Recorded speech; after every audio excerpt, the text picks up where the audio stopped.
Bonjour à tous et bienvenue à cette nouvelle communication. Communication faite dans le cadre de la sortie du livre Le Christ volé en deux volumes.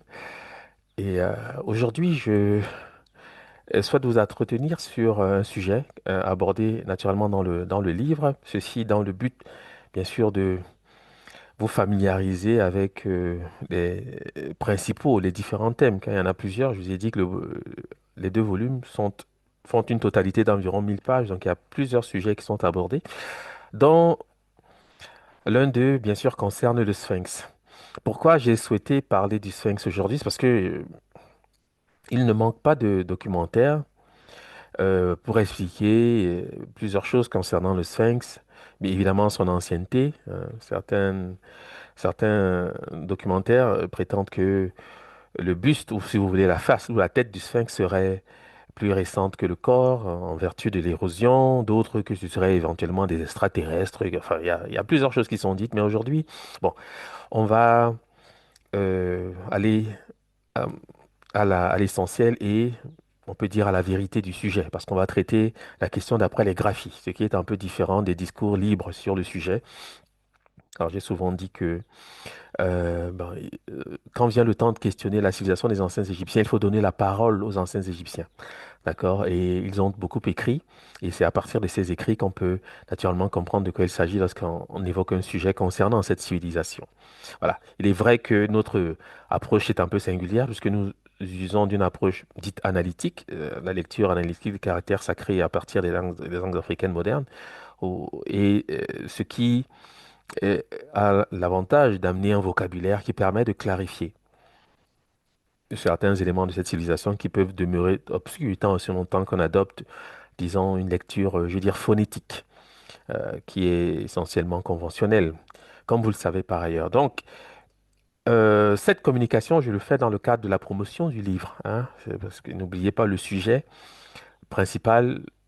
Une communication comme celle-ci, c'est le livre, parce que j'ai souvent rappelé que je m'exprime mieux quand j'écris et que l'année qui s'ouvre, l'année grégorienne qui s'ouvre, verra la mise en place euh, de- d'une communication hebdomadaire que j'ai appelée les prêches pour des motifs sur lesquels je ne peux pas revenir aujourd'hui parce que j'en ai parlé là, lors d'une précédente communication.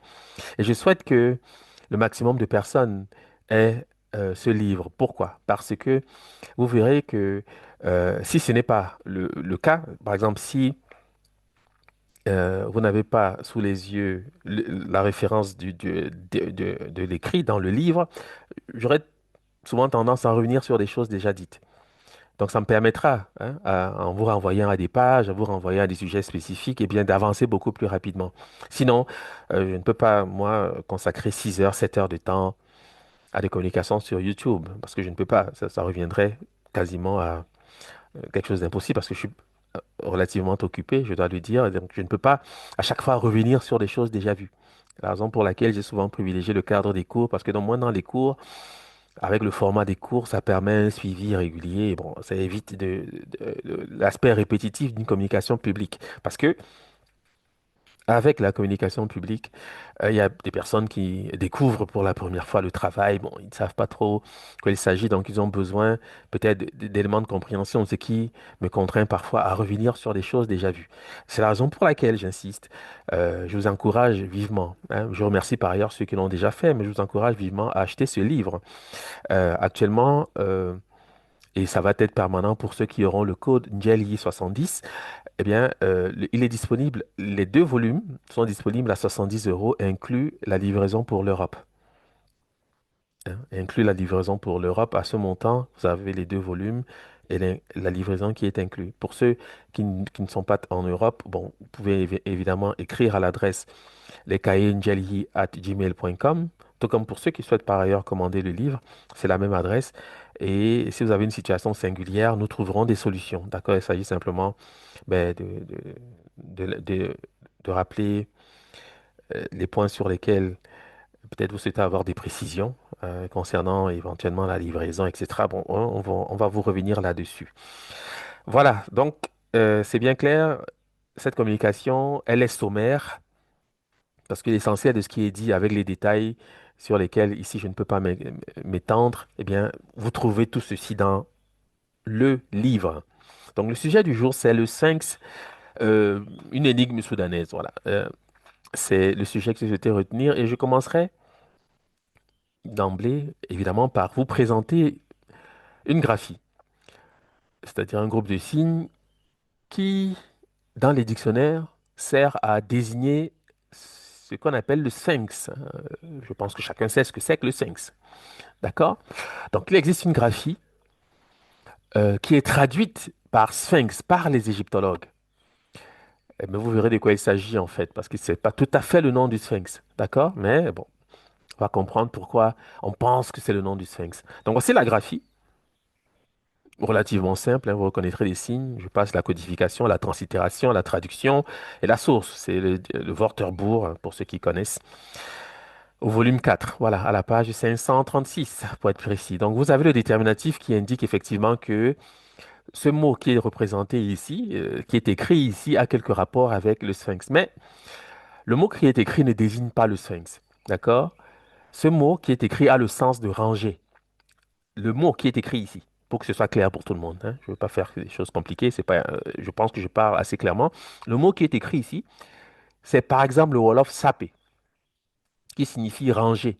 Le Soninké sapa, alignement, hein. Le Mandinka sapu, alignement, parce que les sphinx en Égypte antique, évidemment, servaient d'alignement pour les allées, on pourrait dire les avenues. D'accord? C'est pour ceux qui sont familiers de l'Égypte qui l'ont déjà visité, même pour ceux qui ont la curiosité de quelques photographies le verront. C'est ce que je représente par exemple ici. Vous avez une allée de sphinx. C'est ce qui est dit ici. C'est pas le nom même du sphinx. Et il faut que ce soit clair. La graphie là que vous avez ici, par exemple, c'est le Bambara Safa, d'accord, qui signifie ligne, alignement, rang. C'est aussi un mot qui, lorsqu'on est musulman, est utilisé pour les ranger quand on fait la prière. Hein, ceux qui sont musulmans le sauront. Je parle ici en particulier des Sénégalais qui utilisent cette forme, ce mot pour signifier le rang, la ligne, pour prier. D'accord? Donc, ce n'est pas le nom du sphinx. J'insiste parce que souvent, vous verrez, soyez juste attentifs. Dans les dictionnaires, vous allez voir cette graphie. On va vous dire que c'est le nom du sphinx. Bon, c'est pas tout à fait le nom du sphinx, mais je comprends pourquoi on pense que c'est le nom du sphinx, parce qu'ils ont désigné les allées de sphinx de cette façon. D'accord? Donc, c'est plutôt l'alignement. C'est le nom de l'alignement qui est ici représenté, hein. C'est Bambara Safa, Mandinka Sapu, Malinke Safa, etc. Vous avez les données qui sont ici dans le tableau et ça permet bon, de rappeler ce que je ne fais que dire ici. Mais c'est important de comprendre parce que on peut se tromper. On peut penser que c'est le nom du sphinx. C'est pas le nom du sphinx, c'est le sens de aller, alignement, alignement. Parce que les sphinx sont alignés, d'accord? C'est ça l'idée. Bon. Alors maintenant, pour comprendre ce que c'est que le sphinx, et je le dis aussi dans l'idée vraiment de réhabiliter une civilisation, une tradition. Parce que c'est tellement particulier, d'accord? C'est tellement particulier aux sociétés mandingues qu'on comprend par cette description qui est à l'origine de cette figure qu'on appelle le sphinx, c'est-à-dire de la civilisation égyptienne, parce que le sphinx est extrêmement ancien. Je ne vais pas vous l'apprendre, je pense que vous le savez, mais je le dis quand même, parce que en traitant de ce sujet, je suis aussi en train de vous exposer, hein, les populations, de vous parler des populations qui sont à l'origine de cette civilisation. Ne perdez jamais ceci de vue. Ce n'est pas simplement un exercice intellectuel, c'est aussi une réhabilitation. D'accord? Parce que ceci, c'est le patrimoine des peuples subsahariens qui s'exprime de cette façon. C'est important de comprendre la profondeur de mon propos. Je ne suis pas simplement ici en train de parler du sphinx comme ferait le tout venant. Non. Parce qu'il y a des aspects ésotériques. D'ailleurs, vous allez le sentir dans mon propos. On ne peut pas faire autrement. Mais euh, c'est important de comprendre d'où nous parlons.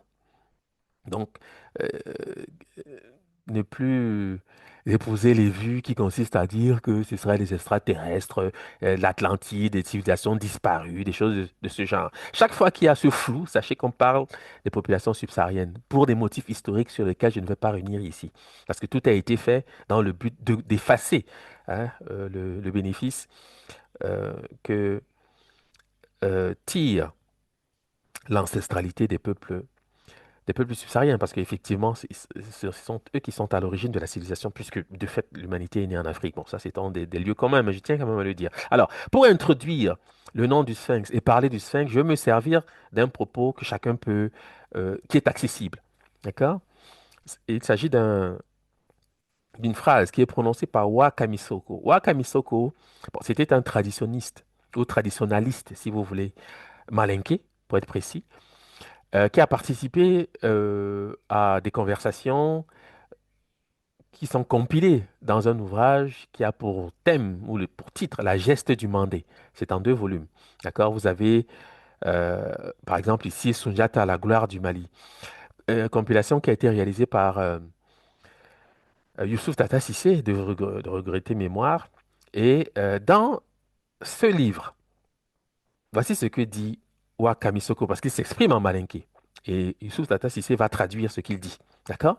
Il dit Sogolon kejugu no ayere masoro, ninye denkiri, denke sojata. Hmm? Sogolon kejugu no ayere masoro, ninye ye denkiri, denke sojata. Traduction de Youssouf Tata Sissé.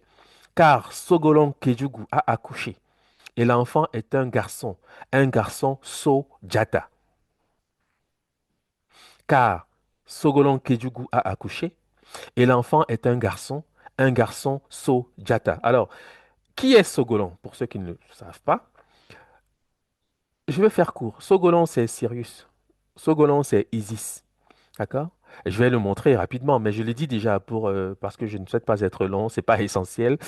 Sachez que quand je dis Sogolon Kejugu, Sogolon, c'est Musso Koroni. D'accord? Dans le livre, j'expose tous ces faits. Ici, comme c'est une conversation euh, que je veux simple, je ne rentre pas dans des éléments techniques. Mais ceux qui souhaitent en savoir plus, je l'ai dit, je fais ces communications dans le but de vous présenter les éléments disponibles dans l'ouvrage, car l'objet de cette communication, c'est l'ouvrage. C'est pas tant la communication en tant que telle, parce que celle-ci, elle ne pourra jamais couvrir tous les aspects. Avec l'idée que vous avez aussi des connaissances qui vous sont propres. Donc, vous pourrez, à partir de vos propres connaissances, faire davantage que je n'ai pu faire, moi, à travers les moyens qui sont les miens. D'accord? Donc, dans la geste du mandé, qui est corpus traditionnel principal des peuples mandingues, puisque cette geste raconte l'histoire de Sundiata Keita, que je ne vais pas présenter ici, mais je vais en parler un peu, mais parce que vous êtes censé savoir qui c'est. Si ce n'est pas le cas, faites quelques recherches, s'il vous plaît. D'accord? Wakami Soko, qui était un traditionniste, un initié mandingue, malinké en part, donc malinké, dit ceci. Sogolon kejugu no ayere masoro, ninye denkeri, denke so jata. Denke, qu'on traduit par garçon, c'est un mot composé de den qui signifie enfant et ke qui signifie mâle, c'est-à-dire le contraire ou le complément de la femelle. Je préfère le dire de cette façon. D'accord? Donc, littéralement, denke veut dire enfant mâle, qu'on traduit en français par garçon. D'accord? Sogolon kejugu no ayere masoro, niye denkeri, denke sojata. Traduction, car Sogolon Kejugu a accouché et l'enfant est un garçon Sojata. Bon. Alors, Youssouf Tata Sissi explique ensuite ce que c'est que Sojata. D'accord? Dans la phrase aussi. Hein. Car Sogolon Kejugu a accouché et l'enfant est un garçon Sojata. Il explique, il dit, le mot Sojata ou Sojara, c'est la même chose, en Bambara, désigne en réalité le sphinx, être extraordinaire qui a une tête et un cou d'homme et un corps de lion. Je reprends. Le mot Sojata ou Sojara. Bon, je rappelle peut-être pour ceux qui ne connaissent pas le travail, c'était pas un égyptologue. C'était un chercheur. Il a travaillé au CRNS avec l'équipe de Griol, notamment Germaine Dieterlen. Il a beaucoup collaboré avec Germaine Dieterlen. Et il faut bien comprendre qu'il n'a pas ici la perspective égyptologique. Non. Ça, c'est à l'intérieur de la tradition des Mandingues. D'accord? Il parle de ce point de vue-là, parce que c'est ce que lui, il connaissait. D'accord? Parce que Je le précise parce que peut-être que vous pensez que il est comme certains chercheurs qui s'inscrivent dans le sillage des travaux du professeur Cheikh Anta Diop. Non, Youssouf Tata Cissé n'est pas dans ce sillage, pas tout à fait, même si les éléments se recoupent, mais il n'est pas de l'école de Diop. Donc, comme il ne peut pas être soupçonné, parce que souvent, on pourrait, mais quoique, quant au fond, le soupçon ne suffit pas, il faut aller au fait. C'est-à-dire, quand on adopte des arguments scientifiques, c'est ceux-là qui permettent de trancher la question. D'accord? Mais je le dis quand même, parce que parfois, oui, on peut chercher comme ça des échappatoires, se dire que oui, bon, comme c'est un Diopien. Ils pensent que l'Égypte antique, c'était une civilisation négro-africaine. Bon, il y a ce biais, parce qu'on a souvent fait ce procès, qui est un procès en sorcellerie à Cheikh Anta Diop. Pourtant, les faits sont là. Il suffit de lire, par exemple, Nation d'agriculture ou Civilisation ou barbarie, bien, pour trancher la question. D'accord? Il ne s'agit pas de rester dans des discussions vaines et longues et qui ne mènent à rien fondamentalement. Il faut aller aux faits. Les faits euh, disent la vérité. D'accord? Sur les éléments qui nous intéressent. Donc, il dit, Youssouf Tata Sissé, il dit, le mot Sojata ou Sojara désigne en réalité le sphinx, être extraordinaire qui a une tête et un cou d'homme et un corps de lion, et dont la taille dépasserait celle du cheval. Bon, je vais vous expliquer ce qu'il est en train de mettre en scène ici. Peut-être n'avait-il pas lui-même conscience de ça. Mais dans la tradition, c'est dit comme ça. Donc, il reprend ce qu'il a entendu dans la tradition. D'accord? Et je vais vous expliquer pourquoi. Bon. Donc, le mot Sojata ou Sojara désigne en réalité le sphinx, être extraordinaire qui a une tête et un cou d'homme et un corps de lion. C'est ce que c'est que le sphinx, hein? Je pense que vous le savez.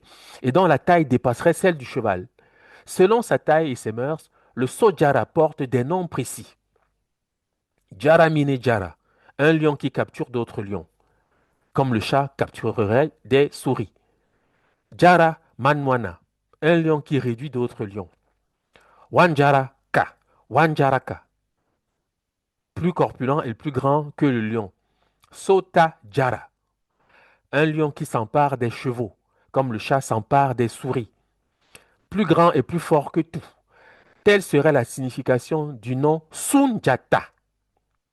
Notons pour terminer que le sphinx est chanté de nos jours encore chez les Soninké, les Malinké et les Bambara. Ce qui m'instruit à inviter ceux qui s'inquiètent des questions de l'Égypte pharaonique, par exemple, ou qui ont des interrogations concernant le sphinx, de se tourner vers les traditions soudanaises. Hmm. Ça va nous éloigner du discours bon, sur les aliens, ce genre de choses.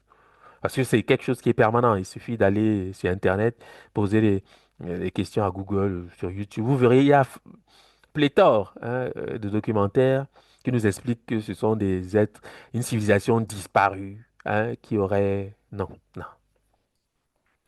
Faut rester rationnel, hein, si je puis mettre pour mieux, que la rationalité peut changer en vertu des époques, mais il faut quand même garder les pieds sur terre. Il ne faut pas aller embrasser. Et c'est toujours les mêmes d'ailleurs qui ont souvent cette démarche. Quand je parle des mêmes, souvent ce sont des chercheurs occidentaux. Pourquoi? Parce que ce sont des projets culturels relativement récents qui n'ont pas de lecture claire de l'Antiquité, hein, des choses anciennes. Parce que ce sont des peuples qui sont récemment euh, euh, arrivés dans le fait civilisationnel, si je puis m'exprimer ainsi. Et c'est tout à fait normal. Il n'y a pas là d'éléments incompréhensibles, c'est tout à fait normal. Sauf que pour l'explication, puisqu'on a parfois l'avantage du discours, on fait comme on peut. Mais non, si vous voulez avoir des idées claires sur ces questions, il faut vous tourner vers les traditions mandingues, soudanaises. Voilà. C'est là que vous allez comprendre ce que c'est que cette civilisation qu'on appelle la civilisation égyptienne. D'accord? Bon. Donc, le mot Sojata ou Sojara désigne en réalité le sphinx, être extraordinaire qui a une tête et un cou d'homme et un corps de lion et dont la taille dépasserait celle du cheval. Selon sa taille et ses mœurs, le Sojara porte des noms précis. Jaramine Jara, un lion qui capture d'autres lions, comme le chat capturerait des souris. Jaramanwana, un lion qui réduit d'autres lions. Wanjaraka, plus corpulent et plus grand que le lion. Sotajara, un lion qui s'empare des chevaux, comme le chat s'empare des souris, plus grand et plus fort que tout. Telle serait la signification du nom Sunjata. Écoutez bien ce que je dis, c'est très important. Parce que c'est les éléments qui sont exposés ici, ce sont des éléments initiatiques, ésotériques. D'accord? Parce que on peut vous dire plusieurs choses sur la signification. C'est un thème polysémique, le nom de Sunjata. Personne ne viendra jamais vous dire Sunjata signifie ça et puis c'est tout. Mais aujourd'hui, je vais vous dire fondamentalement ce que c'est qu'on appelle Sunjata. D'accord? Parce qu'à travers l'image du sphinx, on va le comprendre. D'accord? Mais je sais que la figure de Sunjata, chacun la connaît, je crois. D'accord? Elle est suffisamment populaire en Afrique subsaharienne pour que je n'ai pas à vous expliquer le personnage. D'accord? Je dis simplement que Youssouf Tassa Cissé, dans la tradition, à travers les traditionnistes, c'est-à-dire les djélis, etc., explique que la signification du nom de Sunjata, c'est Sojata, qui est le nom du sphinx. Je crois que c'est clair. Hmm? Notons, précise-t-il pour terminer, que le sphinx est chanté de nos jours encore chez les Soninké, les Malinké et les Bambara, qui sont des peuples identifiés, d'accord? Identifiables, identifiés, qui parlent une langue, d'accord? Voilà. Donc c'est vérifiable. C'est ce que je suis en train de dire. Donc, ma conclusion liminaire était celle qui consistait à rappeler que, donc, si vous voulez savoir ce que c'est que le sphinx, etc., tournez-vous vers ces populations, vers ces peuples-là. Parce qu'ils sont anciens et ils ont la tradition pour expliquer le fait civilisationnel de l'Égypte pharaonique. D'accord? Et non plus les documentaires voilà, qui vont vous amener dans les étoiles. Bon, la première chose, c'est que quand il dit ça, on peut se poser la question de savoir, mais où se trouve Sundiata en Égypte antique? Quelle est la figure de Sundiata en Égypte antique? Je vais vous expliquer quelle est la figure de Sundiata en Égypte antique. D'accord? Je commence par vous présenter une graphie. Cette graphie, les égyptologues lisent cette graphie, bon, apocrate. Quand on veut translittérer, on va dire Orpakered. Littéralement, ça veut dire Horus le enfant. C'est ce qui est écrit ici. Hmm? Le faucon, c'est Horus. Le, c'est le signe. Je passe le détail hein, pour ceux qui, je ne veux pas être technique. C'est le signe qui ressemble à un rectangle au milieu là. D'accord? Je l'ai dit comme ça pour que. Mais il est classé Q3. Bon, pour ceux qui savent ce que c'est. Mais c'est ça. C'est un article. C'est le. Et le groupe de signes qui suit est déterminé par un enfant qui pose, qui porte la main aux lèvres. C'est le mot pour signifier enfant. Donc, ce qui est écrit ici, c'est Horus le enfant, translitéré Or, pas Ered, c'est-à-dire Horus le enfant, c'est-à-dire Horus l'enfant. D'accord? Et cette figure a des représentations. Je présente ici ce qu'on appelle un cippe, ou si vous voulez, une stèle d'Horus marchant sur des crocodiles. D'accord? Ce sont des stèles très importantes, très populaires. J'en ai souvent parlé à d'autres occasions. Vous avez représenté la figure en question avec la tresse singulière qui est la tresse de l'enfance. D'accord? Bon. Les égyptologues parlent dans ce contexte-ci d'Harpocrate. C'est une façon de dire Orpakeret, d'accord? Pour parler rapidement. Bon, maintenant, je dis ceci. Le nom là, qui nous intéresse dans ce contexte, bien sûr, c'est l'enfant. Hein. C'est ça qui est en fait relativement intéressant parce que c'est une qualification, c'est un état de russe. Hein. Une particularité, un état particulier d'Horus lorsqu'il est enfant, fils d'Isis et Osiris. D'accord? C'est le nom qu'on lui donne. C'est translittéré Kéred. Mais ce mot-là est lu par le copte. En copte, on lit Kérot, Kérot, pour signifier enfant. C'est la lecture effective de cette graphie. Mais ce mot Kérot du copte correspond au bambara Koradin. Sachez que le N que vous voyez dans Den, c'est une nasale qui ne participe pas de la racine.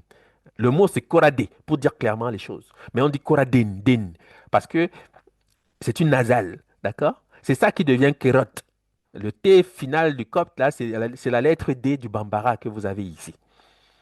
C'est Koradin, qui signifie bébé nourrisson en bambara. C'est comme ça que ça se lit, d'accord? J'insiste parce que il y a des éléments techniques, c'est pas tout le monde qui est familier de ces éléments, donc j'insiste parce que vous devez comprendre ce que je suis en train de dire. Je dis, vous avez la graphie en haut, c'est translittéré Or Pakeret, ça signifie Horus l'enfant, c'est ce qui est écrit ici. D'accord? Le thème essentiel à retenir dans ce contexte-ci, c'est la notion d'enfant, parce que c'est un état particulier d'Horus, lorsqu'il est enfant. D'accord? Et le mot pour le dire est translittéré Kéret par les égyptologues. OK? Mais c'est lu en copte Kérot, Kérot, en copte, pour signifier enfant. Ça, c'est du copte. Mais le mot là, du copte, c'est du bambara. C'est Koradin, Koradin, pour signifier bébé, nourrisson. Et il y a un nom collectif aussi pour signifier, entre guillemets, les enfants que je présente ici. Et ce mot correspond exactement au Fufulde, Koreji ou au Poulard, si vous voulez, c'est la même chose. Koreji, pour signifier ceux de la famille, famille. Au Malinké, Kore, parce qu'il n'y a pas toujours la terminaison en D. Elle peut être quand on dit Koraden, etc. Mais le Koreji du Poulard correspond au Malinké Kore, qui signifie famille, lignage, descendance. En Bambara, c'est Kole. Famille, race, entre guillemets, descendance. En Mandinka, Kore, famille. En Soninké, Kore, famille, les dépendants du chef de famille. C'est-à-dire les enfants, entre guillemets. D'accord?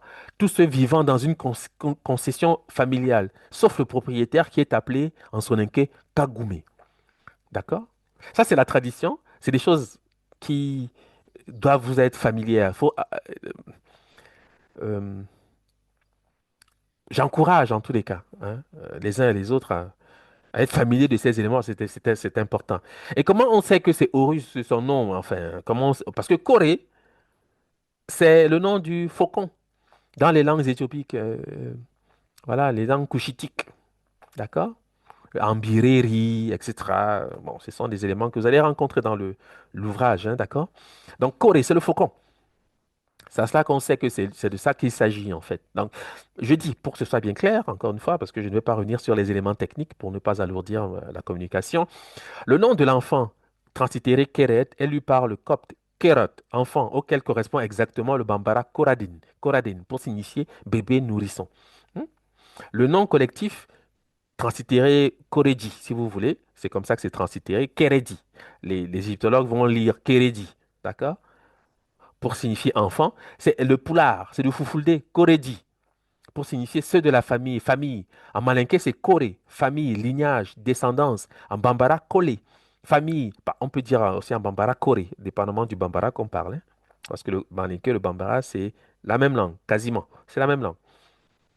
En bambara, Kole, famille, race, descendance. Mandinka, Kore, famille. Soninké, Kore, famille, les dépendants du chef de la famille ou de chef de famille, tous ceux vivant dans une concession familiale. D'accord? Donc vous comprenez l'idée. Sauf le propriétaire qui est appelé Kagoumé, bien sûr, chez les Soninké. D'accord? Je rappelle aussi que ce mot, c'est le nom du métier à tisser. Parce que les mots d'Horus là affectent le thème d'Hathor. Vous devez le savoir. Quand je parle du métier à tisser, sachez qu'en perspective, c'est le hiéroglyphe qui représente l'enceinte fortifiée. Parce que Corée, dans les langues mandingues, c'est aussi le nom de l'étable, ce genre de choses. Voilà pourquoi on va faire naître Jésus dans une étable. Bon, hein. Ça, c'est un autre aspect qui n'est pas spécifiquement abordé aujourd'hui. Mais ceux qui ont un dictionnaire, qui parlent la langue, je le dis parce qu'ils doivent savoir dans quel univers on se situe. On n'est pas tout à fait n'importe où. Alors, mais le métier à tisser, c'est quelque chose de particulier au Soudan. D'accord? Bon, puisque, par exemple, quand on parle de net, son nom s'écrit avec la navette du tisserand. Il y a une raison à ça. Tout ceci est lié en fait, mais ici je ne parle que de l'enfant, Horus, c'est-à-dire l'héritier, le produit de l'association entre le monde intelligible et l'espace de génération, c'est-à-dire entre Osiris et Isis. Voilà. Donc, il existe un aspect particulier associé à Horus dans la tradition égyptienne. D'accord? Et c'est Plutarque qui en parle dans son traité d'Isis et Osiris. C'est tellement particulier qu'il était pour moi essentiel de le souligner. Parce que vous savez que dans la tradition mandingue, Sunjata, fils de Sogolon, est appelé Nyamogodin. Nyamogodin. En français, on peut traduire par bâtard. Parce que Nyamogo, c'est amant, Den, c'est enfant. Nyamogodé. Parfois, on dit Nyamogodé. C'est la même chose. Parce que je vous ai dit que le N final, c'est une nasale. D'accord? Donc, Nyamogo, en bambara, ça veut dire amant. D, c'est enfant. Donc, Nyamogodin, littéralement, l'enfant de l'amant. D'accord? En français, c'est bâtard. Souvent, c'est traduit comme ça parce que ça peut être perçu comme une insulte, une injure. D'ailleurs, c'est le cas. Si vous allez en Côte d'Ivoire, vous allez au Mali, c'est utilisé dans ce contexte-là. Mais c'est un élément qui permet de comprendre de quoi nous parlons lorsque nous parlons de Sundiata Keita. Pourquoi? Parce que dans le traité d'Isis et Osiris, voici ce qu'il dit plus tard. Il dit, Typhon, c'est-à-dire Seth, intenta un procès à Horus, prétendant que c'était un bâtard. Celui-ci, assisté de Mercure, c'est-à-dire Thoth, fut déclaré légitime par les dieux et Typhon eut encore le dessous dans deux autres batailles. Isis, qui, après la mort d'Osiris, avait eu commerce avec lui, mit au monde un fils, né avant terme et faible des membres inférieurs, c'est Harpocrate. Ce qui est dit ici, c'est extrêmement important parce que je le dis surtout à l'attention des étudiants, des stagiaires de l'école des scribes. Ils vont mieux comprendre, c'est sûr, que les autres. Mais je ne peux pas en dire trop non plus parce qu'il y a certains éléments ici qui participent du devoir du semestre. Puisque j'attends des copies, je ne veux pas résoudre le devoir. D'accord? Donc, j'espère que les autres, évidemment, ne m'en tiendront pas rigueur, mais ils comprendront mieux de quoi il est question ici. Parce que un bâtard, généralement, c'est un enfant dont on ne connaît pas le père. D'accord? D'accord. Le père est personne, entre guillemets. Et c'est spécifiquement le statut du monde intelligible, vous devez le savoir.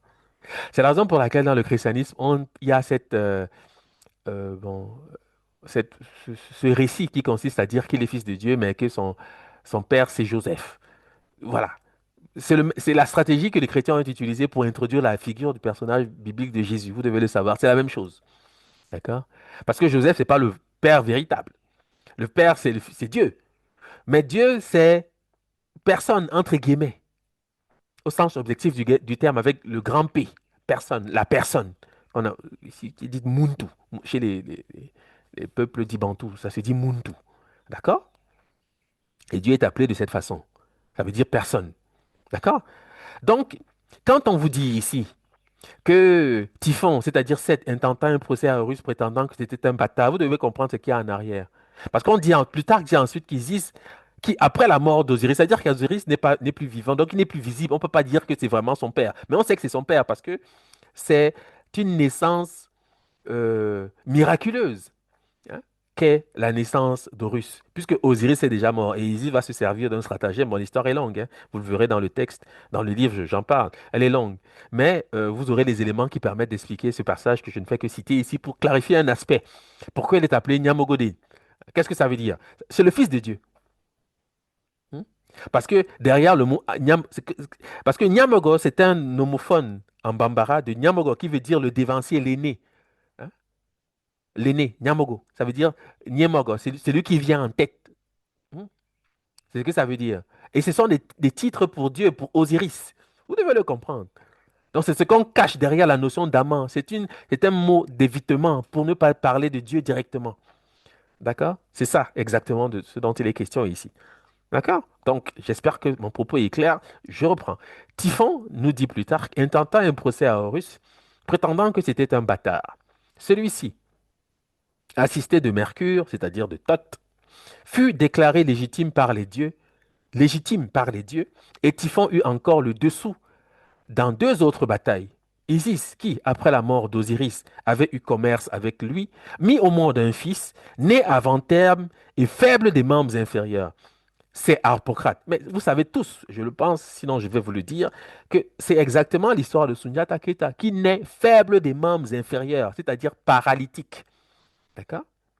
Ce sont des éléments que je rappelle simplement parce que j'en ai souvent parlé, d'accord? Mais c'est pour vous dire que celui qu'on appelle Horus, là, sachez que c'est Sundiata. Et si j'introduis la chose de cette façon, c'est pour une raison, vous allez comprendre. La profondeur du propos, parce que ce n'est pas superficiel. C'est tellement spécifique à la société mandingue qu'il n'y a pas de doute ensuite sur le questionnement qui consiste à interroger, enfin, les origines de la civilisation égyptienne. Ce n'est pas possible. Parce que vous aurez compris, si vous faites l'exercice correctement, vous aurez compris de quoi on parle quand on parle du Sphinx. D'accord? Bon. Donc, c'est Hippocrate. Alors, maintenant, il y a un autre aspect, un autre élément qui conforte ou qui confirme, si vous voulez, l'argument que j'introduis ici quand j'établis le rapport ou un rapport d'égalité entre Sundiata et Horus. J'ai rappelé qu'en Bambara, Nyamogo signifie amant. D'accord? Nyamogo signifie amant. Ah, Bambara, on dit Nyamogodin, qu'on traduit en français par bâtard. D'accord? Mais ça veut dire littéralement enfant d'amant. Je vous ai expliqué qu'en fait, on joue sur l'homophonie entre Nyemogo et Nyamogo. Parce que Nyamogo veut dire l'adulte, l'aîné, hein, celui qui vient en tête, le premier. C'est Horus, enfin, c'est Osiris, d'accord? Mais ce sont des mots d'évitement pour ne pas parler de Dieu directement, pour éviter de le nommer directement. C'est comme ça qu'on procède dans la tradition. D'ailleurs, je pense que je l'ai dit ici ensuite. Mais bon, je dis, en Bambara, Nyamogodin, c'est bâtard, enfant d'amant, nom donné à Sundiata jusqu'à ce jour. Évidemment, si vous allez dans les cercles initiatiques, il va être appelé comme ça. Vous devez savoir de qui on parle quand on dit Nyamogodé. D'accord?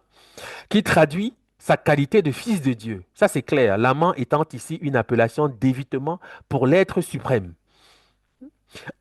En Bambara, Nyamogodin, bâtard, est le synonyme de Nankorodin. Nankorodin, bâtard, c'est la même chose. Littéralement, venir, je, do, dans, enfant, si on veut traduire en français. Parce que na, c'est venir, le n, c'est je, koro, c'est dans le dos, et den, c'est enfant. Qui désigne, dans la tradition, un enfant naturel qu'une femme amène dans son mariage, intégré par la famille. C'est pour ça qu'on dit euh, venir avec un enfant dans le dos. Si vous voulez, si je veux en français à peu près correct. Mais ça ne peut pas vraiment se traduire en français. Mais ça se dit nankoroden.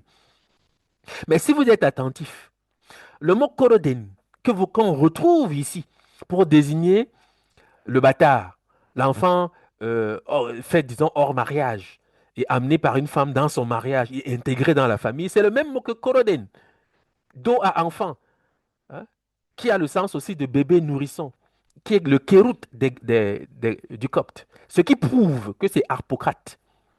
D'accord? J'espère que vous allez comprendre et que je suis suffisamment clair. Parce que c'est clair, en fait, mais je ne sais pas si pour vous, ça va l'être. Vous pourrez le mettre dans les commentaires si c'est clair. Ça m'aidera, hein.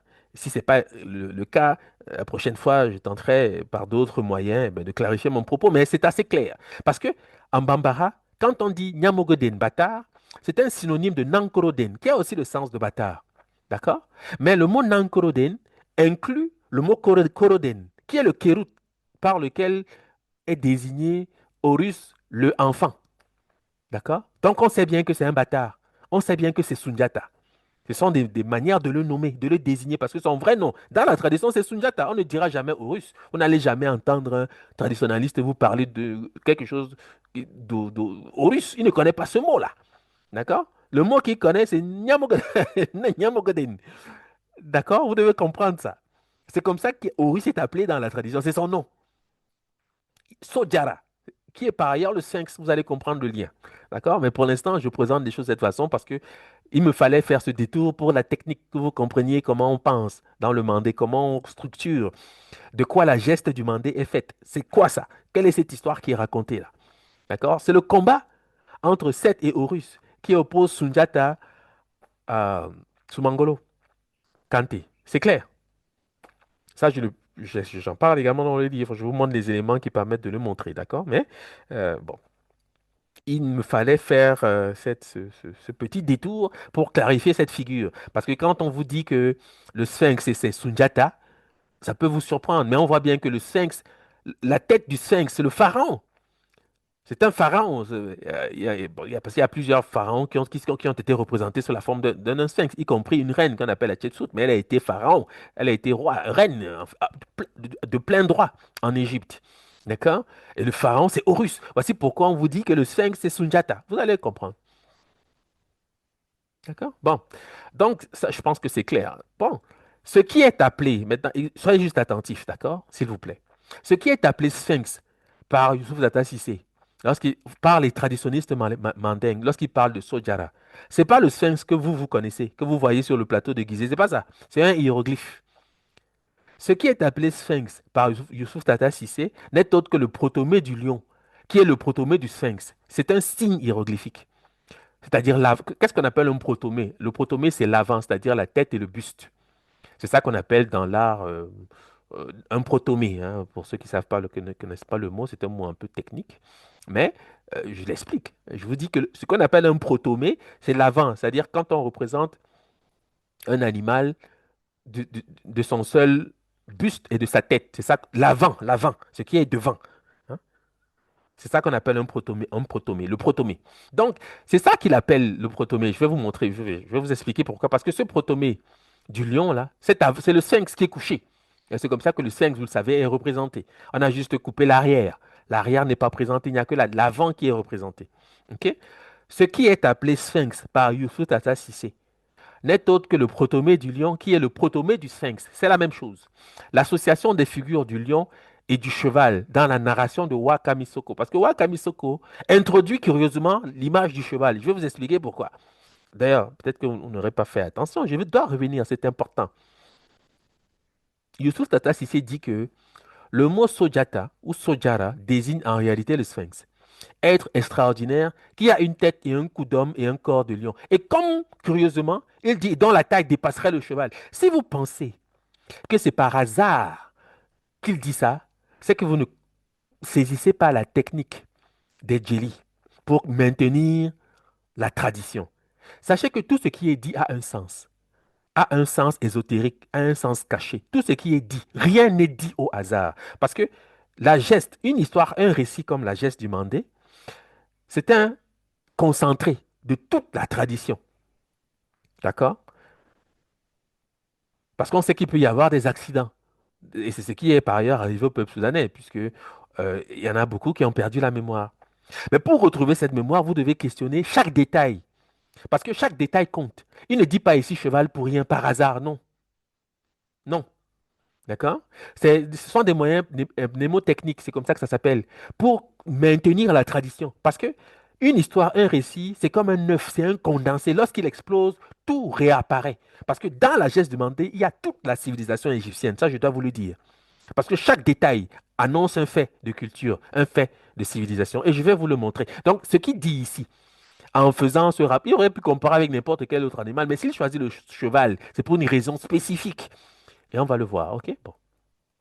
Donc, je dis, l'association des figures du lion et du cheval dans la narration de Wakamisoko, puisqu'il dit Sojata, le sphinx dont la taille dépasse celle du cheval. Sojata, le sphinx, un lion qui s'empare d'autres chevaux, hein, etc., est une stratégie mnémotechnique qui vise à maintenir vivace la mémoire autour du sphinx, figure emblématique de la civilisation égyptienne. Maintenant, je vous présente évidemment le sphinx pour rappeler ce que c'est que le protomée. Donc, qu'est-ce que c'est que le protomée? Ce hiéroglyphe-là, ce n'est que l'avant du sphinx.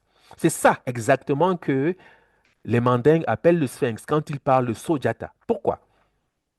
Ce protomée du lion, qui a le sens de face, front, avant, devant, prou, sert à écrire le nom du cœur en égyptien pharaonique dont j'ai déjà parlé dans une précédente communication en rappelant que ce qui est écrit ici, c'est le foie. Hein, c'est Kati. Mais ça, vous le verrez dans la précédente communication, je ne vais pas y revenir nécessairement. Je vais simplement vous donner le sens de la graphie, parce que vous devez comprendre de quoi il est question. Ce que je suis en train de dire ici, c'est bien clair. Je dis que lorsque Wakami Soko et Yusuf Dada Sissi évoquent le sphinx en rappelant que son nom dans le mandé, c'est Sojara, et que c'est la signification du nom de Sunjata, parce que c'est le même mot en fait, c'est le même nom, vous devez savoir qu'ils sont en train de parler d'un hiéroglyphe en particulier. Hiéroglyphe qui est le protomée du lion, c'est-à-dire l'avant du sphinx, avec l'idée que la tête du lion est remplacée par la tête du roi, parce que c'est Sunjata, vous allez comprendre, c'est-à-dire Horus. D'accord? Bon, maintenant, en contexte, le protomée du lion a un sens, c'est-à-dire le signe a une signification dans l'écriture hiéroglyphique. Sa signification, c'est quoi? Face, front, avant, devant, pro. C'est-à-dire même, c'est ce que c'est qu'un protomée, ce qui est en avant. Mais si vous êtes même attentif, vous avez déjà quelques rapports qui peuvent être faits avec ce que j'ai dit précédemment. Parce que quand j'ai dit Niemogo, Niemogo en Bambara Malinké, ça veut dire ce qui est en avant. Hein. Nia, c'est devant, l'œil, etc. La face, ce qui est devant en Bambara Malinké. Nia ou Nie, c'est la même signification. D'accord? C'est la même chose. Bon, mais ça peut évidemment devenir compliqué si je ne vais pas à pas. Donc, je vais aller pas à pas. D'accord? Bon, je dis que le protomé hein, a une signification en contexte. Il signifie face, front, avant, devant, proue. La proue d'un bateau, par exemple, c'est-à-dire son avant. D'accord? Et on se sert de ce protomé du lion pour nommer, entre guillemets, le cœur, mais pas seulement, parce que la signification, c'est cœur, poitrine, pensée, courage, volonté, souhait. D'accord? Bon, je vais vous dire quelque chose, parce que j'avais pas prévu d'en parler ici, mais ça me vient, je vais vous dire quelque chose. Sachez que ce qui est lu ici, Ati, par des égyptologues, et que le Kikongo va lire Kati, pour signifier le foie, dans le mandé, ce que vous avez ici, ça va se lire de plusieurs façons. Ça peut se lire Jata, Jate, Jati, qui est un terme polysémique qui peut prendre le sens de calculer, compter. euh, bon. Mais puisque je n'ai pas vraiment prévu d'en parler, parce que derrière ce que j'énonce ici, vous avez un symbole qui est un œil qu'on appelle l'œil Ujat. Donc, ce rapport est fait dans le bouquin.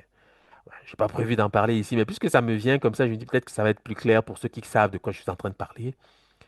Parce que c'est Jata ici, d'accord? Qui veut dire peser, sous-peser. Voici pourquoi on pèse cet élément. On le met en balance avec la plume de la mat au niveau du tribunal d'Osiris. Ce qu'on pèse ici, c'est la pensée, la volonté, les souhaits, c'est-à-dire les actions, etc. accomplies. C'est-à-dire, l'individualité, le tempérament. Vous allez comprendre si ce n'est pas tout à fait clair. Parce que j'aborde seulement par un certain aspect. Mais il me fallait le dire en passant, au moins vous l'aviez entendu. Dans le livre, ce sera beaucoup plus clair quand vous allez croiser les informations, vous allez comprendre exactement ce que je suis en train de parler, d'accord? C'est pas mystérieux, c'est juste que je veux pas mêler trop de choses parce qu'il y a plusieurs symboles qui en apparence paraissent différents, mais en fait, on parle toujours de la même chose. Parce que l'œil que vous avez, qu'on appelle l'œil au russe, là, c'est jata, c'est clair. Ça veut dire qu'on calculer, compter, voici pourquoi on se sert de cet œil pour structurer euh, les, les fractions. Et en bas, ça, c'est jat qui signifie unité d'un tout. Et qui sert hein, à se construire les fractions, parce qu'on dit yara, en bassa, c'est le même mot, hein, parce que en bassa, jat vient de at, qui signifie unir. On dit jat, unité d'un tout. On dit yara, c'est un, le chiffre un. Et on se sert de ce chiffre pour construire les fractions. Vous le verrez dans le livre, d'accord? Bon, je voulais quand même que ce soit clair. Quand vous voyez le livre, c'est pas 20, c'est jata, c'est déjà ça ici. Mais c'est pas quelque chose que j'ai mis en avant dans cette spécifique communication, mais dans le livre, vous allez voir, c'est beaucoup plus étendu, évidemment. Donc, le sens ici, c'est cœur, poitrine, pensée, courage, volonté, souhait. Hein? Bon, je dis ceci. Dans la tradition, ou dans les traditions mandingues, et celles des peuples qui leur sont apparentés, on dénomme trois éléments spirituels qui constituent la personne. Hmm? L'âme, le double et la force vitale, que les Bambara appellent respectivement le Ni, le Dia et le Tere. Sachant que le Tere se transforme en Nyama après la mort. Chez les Dogons, le Ni des Bambara est appelé Kikunuse, de C qui signifie intelligent. Le Dia est appelé, c'est-à-dire le double, est appelé Kikunu Bomone, qui signifie Bomone veut dire bête ou rampant. On peut dire Bomone ou Boumone. Hein, ça veut dire bête ou rampant. D'accord? Bon, je ne vais pas dans le détail. Dans le bouquin, vous le verrez. J'explique ce que c'est. Le reflet du Kikunuse, de l'âme intelligente, si vous voulez. Il représente l'ombre physique. Hein. Euh, le dia. Dia en bambara a aussi le sens de ombre, photo. Hein, d'accord? Double, le double. Bon. Enfin, la force vitale est le nyama, soumise au Kikunuse. Bon, j'explique la relation entre ces trois éléments dans le livre. Je ne vais pas le faire ici, ce n'est pas le sujet. D'accord? Mais il y a un lien avec ce que j'annonce relativement au protomé, puisque le protomé annonce l'idée cœur, pensée, courage, volonté, souhait. Vous allez comprendre. D'accord? Mais je dis que ici, je ne fais que exposer un aspect, c'est tout. Donc, cette triptyque, c'est-à-dire le ni, le dia et le tere, forment l'individualité, l'individualité, qu'on traduit ordinairement par le mot dime chez les Dogons, qui signifie littéralement gentillesse, amabilité, bon caractère. C'est la raison pour laquelle je vous ai dit que c'est un rapport avec le cœur. Parce que vous savez que l'âme est liée au cœur, hein. Du point de vue traditionnel, c'est un fait. Par contre, il faut comprendre que dans l'âme, il y a plusieurs éléments. Et ces éléments distingués, le ni, le dia, le tere, participent de ce qu'on appelle l'individualité. Voici pourquoi c'est cet élément qui est pesé sur la balance de la maat. Hein. C'est votre individualité. Si vous voulez, votre personnalité, c'est un peu la même chose, qui est pesée au moment du décès. D'accord? À travers, donc, les actes de courage, euh, les éventuelles ruptures d'interdits, etc. C'est ça qui est évalué au niveau du tribunal d'Osiris. Bon. Sauf que, dans le mandé, chez les Dogons en particulier, le mot pour signifier cela, l'individualité, c'est-à-dire ce qui est pesé, ce qui est évalué au moment du décès, ça se dit dimé. Mais dans les dictionnaires, parfois, vous verrez le mot traduit par gentillesse, amabilité, bon caractère, c'est-à-dire en rapport avec le tempérament, en rapport avec l'individualité, la personnalité. Je pense que c'est clair. Bon, sauf qu'il se trouve que chez les Dogons, le mot dimé, c'est un homophone de dimé qui désigne le front, ce qui est en avant. D'accord? C'est-à-dire le protomé. Ouais, je donne les mots qui doivent vous, vous, vous rappeler ce dont je suis en train de parler. D'accord? En Jam, c'est Dogon, Dime, c'est le front. En Togo, quand Dime, c'est le front. En Tomboso, Dimu, c'est le front. Yornoso, Dime, Yandandom, Dime, Torotegu, Dimo, Anatinga, Dime, Tenetini, Dime, c'est le front. Le front, ce qui est en avant. C'est-à-dire le protomé, c'est ce qui est pris. C'est-à-dire, je dis que le protomé, c'est l'avant, c'est ce qui est en avant, c'est-à-dire la tête et le buste, c'est-à-dire la poitrine. C'est ça qu'on appelle le protomé. Et ce sont des parties, le protomé, c'est aussi une partie intervient aussi dans la manière de découper un animal hein, au moment du sacrifice. Bon, ça, c'est des éléments techniques qui ne sont pas essentiels ici, mais sachez que rien n'est fait au hasard. Je veux simplement vous dire les choses que, sachez, il y a pas de hasard, nulle part. Ne voyez jamais des choses comme des éléments distincts quand ils s'appellent de la même façon. Ça, c'est une erreur essentielle, fondamentale même. D'accord? Donc, je dis que le mot que les Dogons utilisent pour signifier l'individualité. L'individualité, c'est un homophone du mot pour signifier le front dans leur langue. Voici pourquoi, encore une fois, du point de vue du pictogramme, on se sert de, du protomé, c'est-à-dire de l'avant, pour signifier pensée, volonté, souhait, ce qui participe de l'individualité. Hein. C'est ce qui nous distingue. Nos souhaits, notre volonté, parce que hein, nous ne sommes pas tous égaux sous ces rapports. D'accord? Et c'est ce qui est évalué au moment du décès. C'est pour ça que c'est ce cœur, soi-disant, parce que c'est présenté comme tel, qui est pesé sur la balance de la Mahat. Hein? Vous devez le savoir. Bon, si c'est clair. Mais sauf que ce mot-ci, si la notion de caractère, de bon caractère revient, c'est parce qu'il y a un détail au Soudan sur lequel je vais maintenant insister et qui va faire ressortir la figure de Sunyata, c'est-à-dire la figure d'Horus. Vous allez mieux comprendre. Au Soudan occidental, les nobles sont le plus souvent des agriculteurs. Pourquoi je le dis? Parce que dans les langues dites bantou, le mot que je présente depuis tout à l'heure, dime, qui signifie caractère, bon caractère, etc., individualité, c'est le nom de l'agriculteur, qui est noble par essence, puisque le noble, c'est celui qui gère un domaine agricole, fondamentalement. À lui est confié par le roi de gérer un domaine agricole. C'est ça qu'on appelle ennoblir quelqu'un. D'accord? Bon. Au Soudan occidental, les nobles sont le plus souvent des agriculteurs. Cette relation est aussi vérifiable avec le Chiluba Dima, labouré, cultivé, Dimé, agriculteur, fermier. Parce que dans le bouquin, je fais des correspondances beaucoup plus étendues, je dois vous dire. Ça ne se limite pas à cette simple présentation, non, hein, je dois vous le dire. D'accord? Donc, sachez que en arrière de ça, il y a beaucoup de choses qui ont déjà été rappelées avant.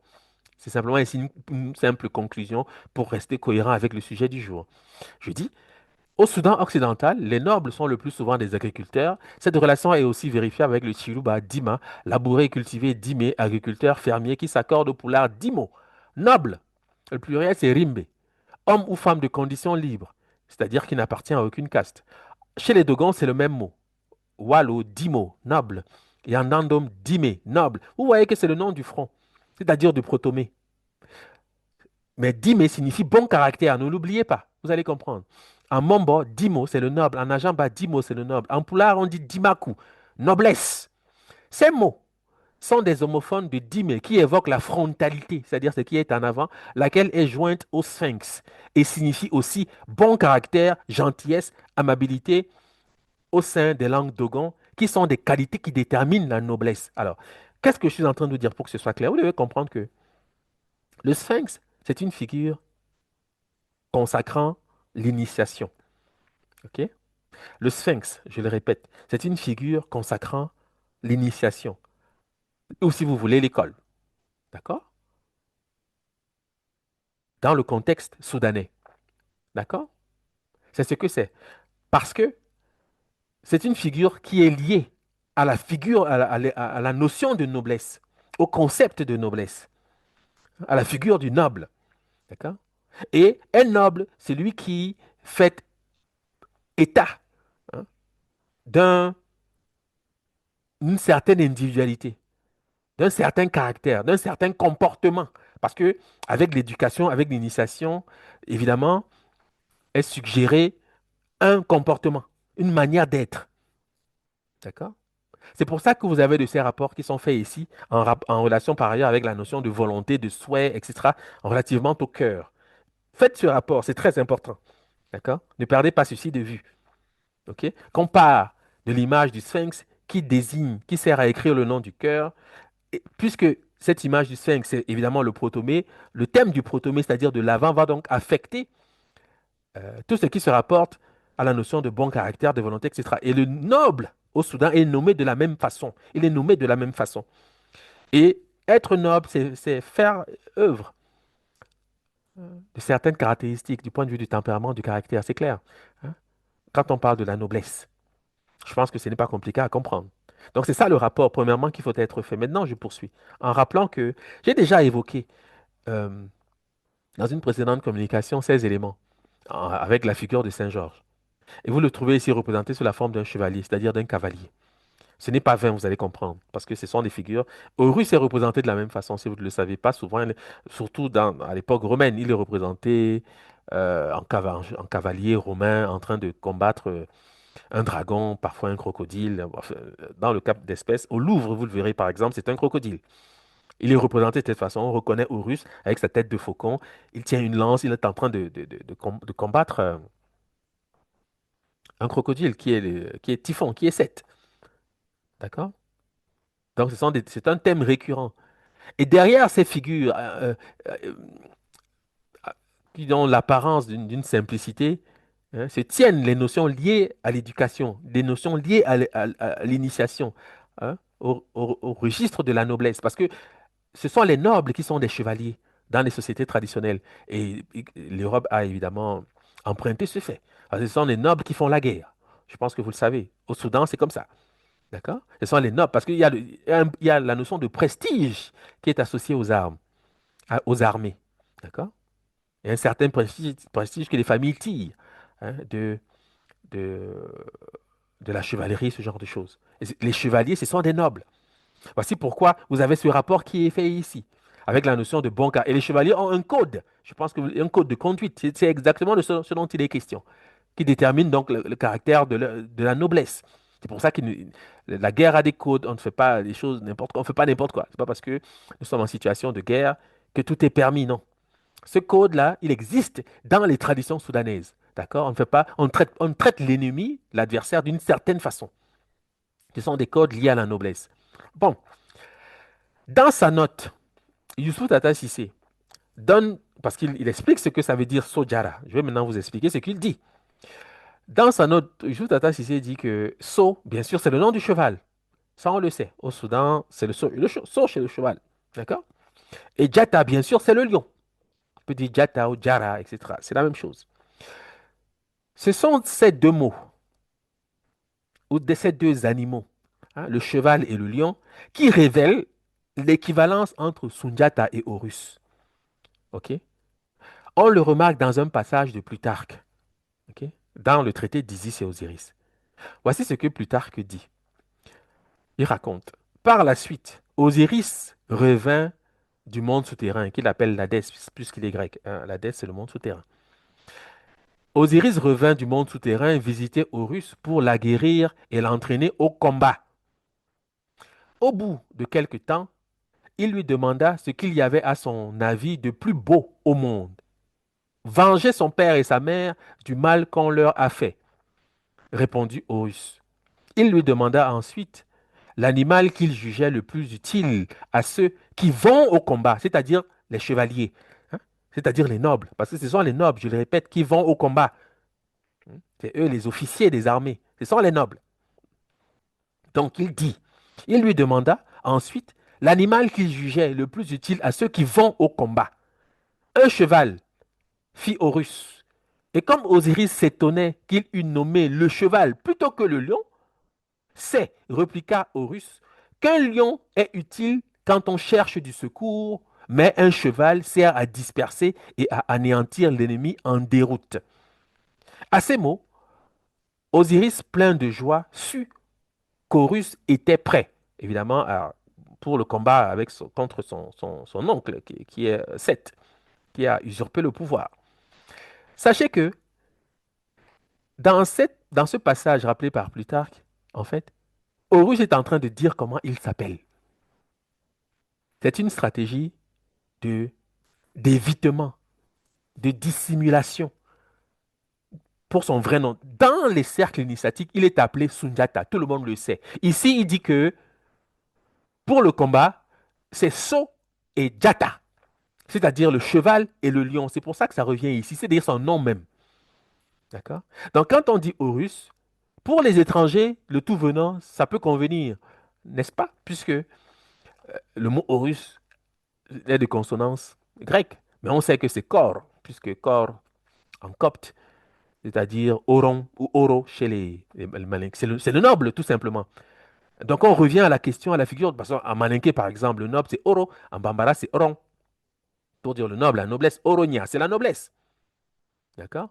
En, en Wolof, c'est gore. Gore, pour dire le noble. C'est ça qui est Kor en copte, pour dire le noble, et qui est soi-disant Horus. Parce que le nom d'Horus se lit de cette façon en copte. Le copte dit Kor, pour dire Horus. Donc les Grecs ont utilisé la forme du malinké Oron. Ils ont mis Horus. Ils ont ajouté une terminaison en us. C'est tout. Mais c'est Oro. En malinké, c'est le noble. Oro, chez les Bozos, au Mali, c'est le noble. La personne de condition libre. Le noble, c'est ça, exactement. D'accord? Je le dis peut-être pour ceux qui ne connaissent pas ces langues-là, mais sachez que ce que je dis, c'est vrai. D'accord? Donc, on parle ici de la noblesse, on parle ici des chevaliers, et Horus dit que pour aller au combat, j'ai besoin du cheval. Et son père lui demande, mais pourquoi pas le lion? Il explique. Il dit que le lion est utile quand on cherche du secours, mais un cheval sert à disperser et à anéantir l'ennemi en déroute. Il est en train de se donner son nom. C'est un moyen mnémotechnique. Vous devez comprendre que ce sont les Jelly qui sont dans l'exercice ici.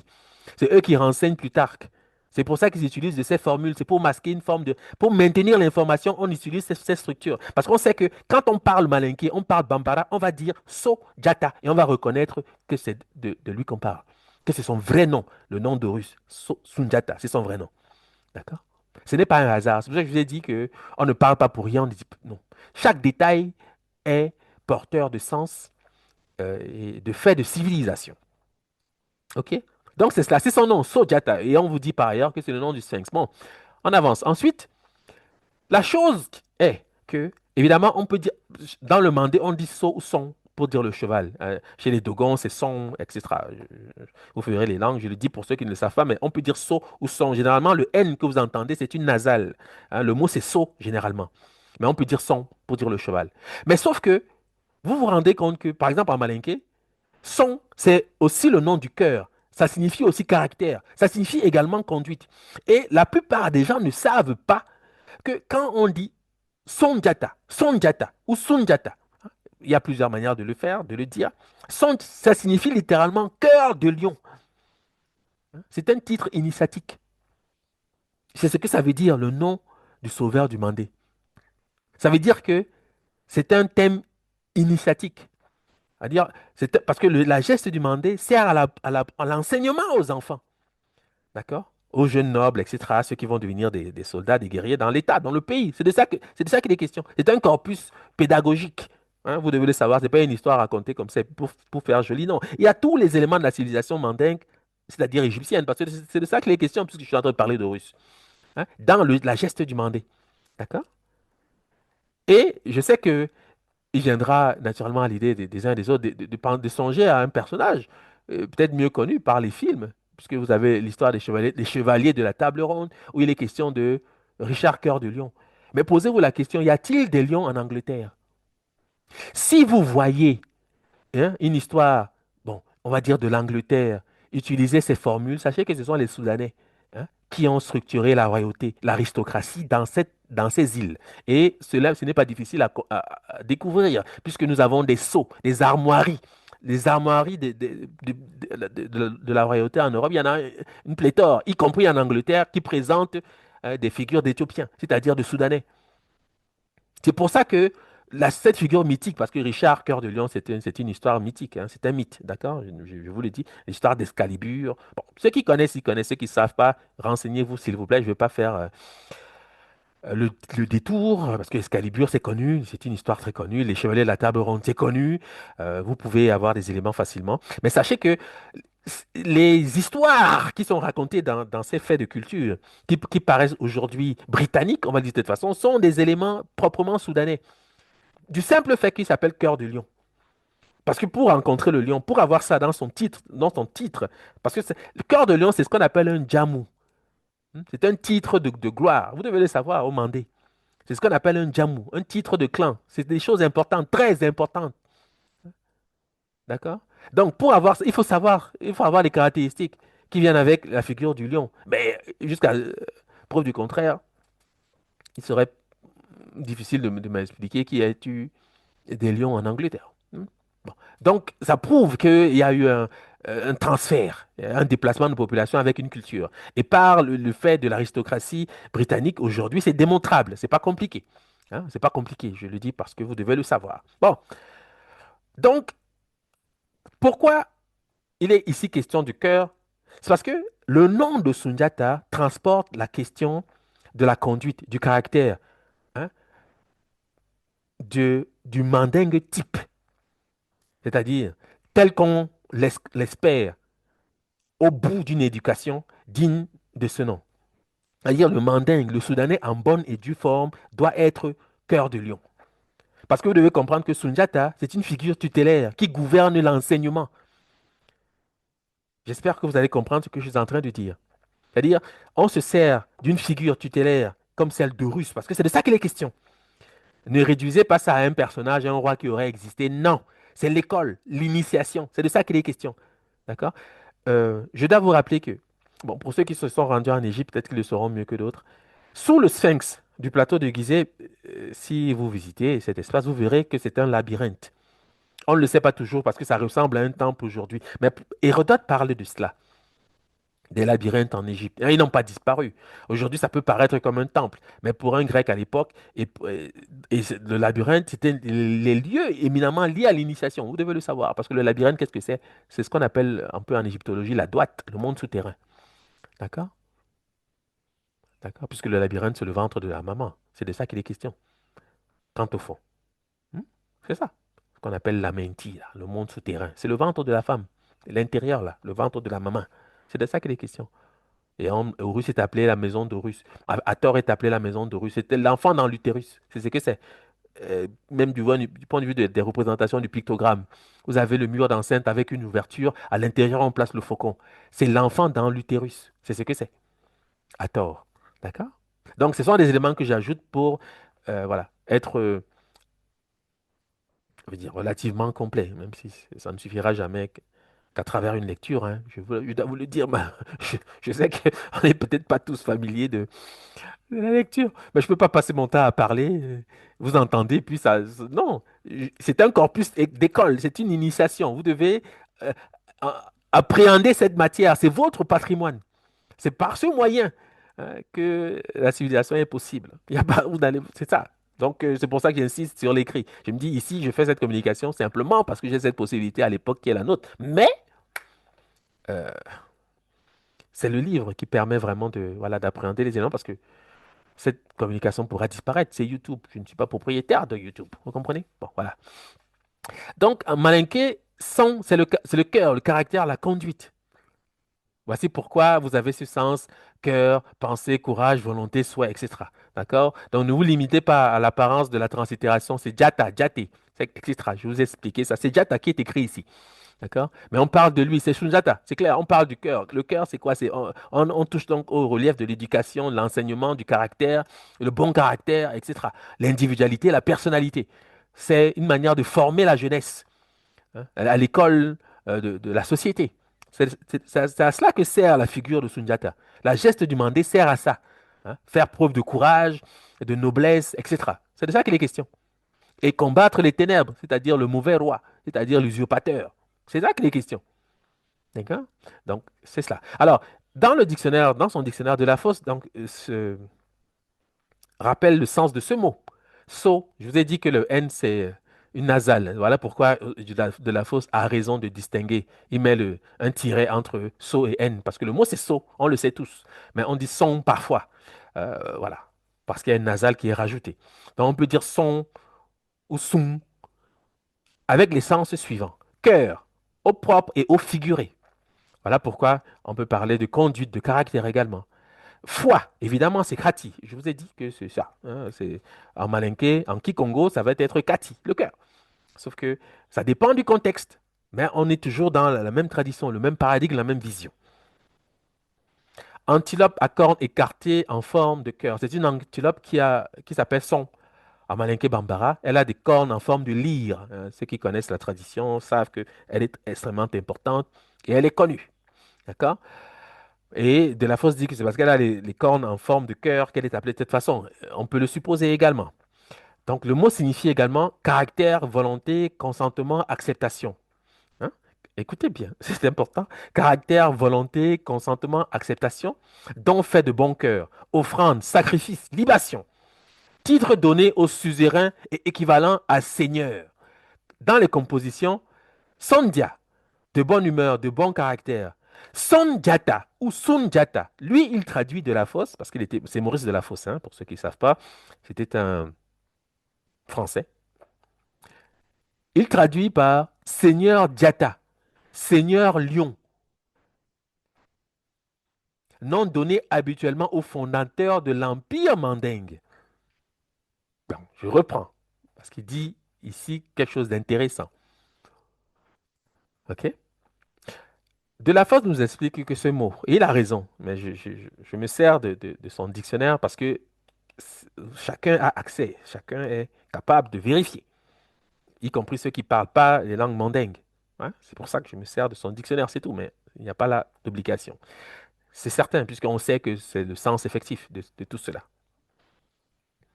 Il dit que son signifie cœur, foi, et désigne une antilope à cornes écartées en forme de cœur, a le sens de caractère, volonté, consentement, acceptation, don fait de bon cœur, offrande, sacrifice, libation, et qu'il s'agit du titre donné au suzerain, c'est-à-dire au roi en général, et que ce titre a l'équivalent de seigneur dans les langues mandingues. Il a raison, dans un sens. Je vais vous expliquer ce qu'il est en train de manquer comme information. Mais on va dire que en général, il a raison. Et il dit ensuite que ce mot entre dans des composés comme sondia, par exemple, qui signifie de bonne humeur, de bon caractère.